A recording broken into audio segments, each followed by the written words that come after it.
आपने मुझे सदन में बोलने का अवसर दिया, उसके लिए आपका बहुत बहुत धन्यवाद। मैं पूरे सदन को आज राष्ट्रीय बालिका दिवस की बहुत बहुत शुभकामनाएं देता हूं। राष्ट्र सदन में बोलने का मेरा यह पहला अवसर है। मैं सदन की गरिमा और प्रक्रिया का पूरा ख्याल रखूंगा। फिर भी कोई त्रुटि हो जाए तो उसके लिए सदन से माफ़ी चाहूँगा। सभापति महोदय, आज जो हमारी ये लाइन है, हम हाँ पक्ष और ना पक्ष के बीच की एक कड़ी को जोड़ते हैं। मैं उसी संदर्भ में बोलना चाहूँगा। सभापति महोदय, माननीय महामहिम जी के भाषण के संबंध में मैं अपनी सारगर्भित बात रखना चाहता हूँ। सभापति महोदय, इस सदन में उपस्थित हर एक माननीय सदस्य जनता का जनादेश लेकर यहाँ पहुँचा है, इसलिए हर जनप्रतिनिधि के साथ जुड़ी जन भावना का सम्मान हो, ऐसी मैं सदन से अपेक्षा करता हूँ। राजस्थान राज्य की जनता जनार्दन ने हर बार शासन बदलने की परंपरा को निभाते हुए इस बार फिर परिवर्तन किया है। जनता के इस स्पष्ट जनादेश के पीछे कि क्या मंशा पर भी मंथन होना आवश्यक है कि हर बार राजस्थान की जनता क्या बदलने का प्रयास कर रही है, जो हर बार नहीं बदल पा रहा है।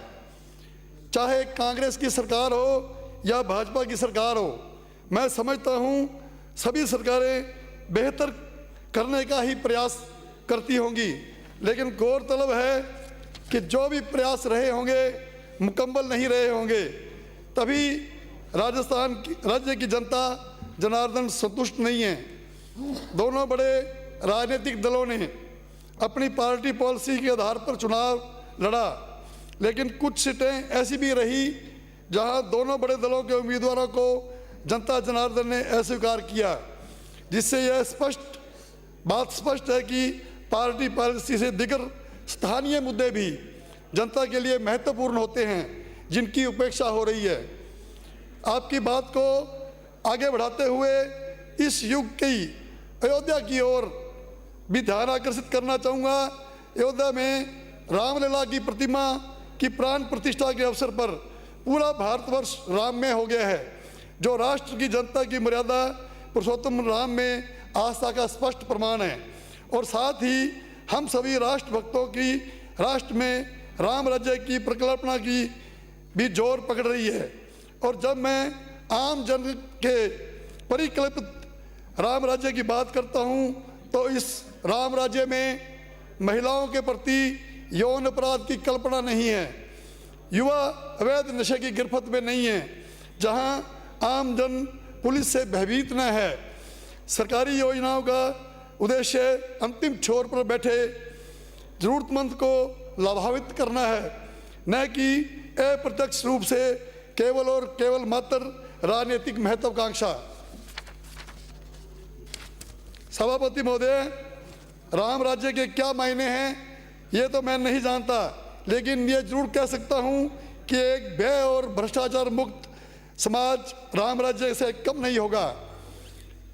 मैं हमारे बड़े बुजुर्गों द्वारा कही गई एक कहावत पर ध्यान आकर्षित करना चाहता हूँ, जो समय बीत गया सो बीत गया, यानी बीते कल का शोक मनाने की बजाय नए कल को बेहतर बनाने की कोशिश होनी चाहिए। मैं भी ये बात इस संदर्भ में याद दिला रहा हूँ कि भाजपा कांग्रेस के शासन को कोसती रहे और कांग्रेस भाजपा के शासन को, इससे तो बस आज बर्बाद होगा। जिस आज से हम अपना आने वाला कल बेहतर बना सकते हैं, उसे हम बीते कल को कोसने में व्यतीत कर रहे हैं। मैं ऐसा कुछ नहीं कह रहा हूँ जो माननीय सदस्यों के लिए नया हो या कोई बहुत ज्ञान की बात हो, अपितु बहुत ही सरल और व्यवहारिक सी बातें कह रहा हूँ, किंतु ये बातें मानो ऐसी है जैसे सर्वशक्तिमान ईश्वर के होते हुए भी उसकी रोज स्तुति कर याद करना कि हे ईश्वर तू है। मैं हमारे माननीय मुख्यमंत्री भजन लाल जी व उनकी पूरी कैबिनेट से इस बात की उम्मीद करूंगा कि जनता ने जो हमें विकास के लिए अपने ग्रामीण क्षेत्र में अच्छी मूलभूत सुविधाओं के लिए चुनकर भेजा है, हम जनता की जन भावनाओं को ध्यान में रखते हुए पुरानी सरकारों को न कोसते हुए आगे अच्छे कार्य करें, ताकि जो राजस्थान की जनता हर 5 साल बाद में परंपरा बना रखी है सरकार बदलने की, इस बार वो परंपरा रिपीट नहीं हो, हम अच्छा कार्य करें। मैं माननीय मुख्यमंत्री भजन लाल जी से व उनकी पूरी कैबिनेट से व सभी माननीय सदस्यों से उम्मीद करूंगा कि हम राजस्थान के विकास में अपनी भागीदारी निभाएं। माननीय सभापति महोदय, मैं आपके माध्यम से सदन के यही निवेदन करना चाहता हूं कि हम सभी अपने अपने क्षेत्र की जनता का प्रतिनिधित्व कर रहे हैं और हमें इस बात को नहीं भूलना चाहिए कि जनता भय और भ्रष्टाचार मुक्त समाज चाहती है, और जब तक यह नहीं होगा यह जनता जनार्दन यूं ही बार बार बदलती रहेगी, और शायद यही लोकतंत्र है। आपने मुझे बोलने का अवसर दिया, मैं आपका बहुत बहुत धन्यवाद करता हूं। सभापति महोदय, नमस्कार। श्री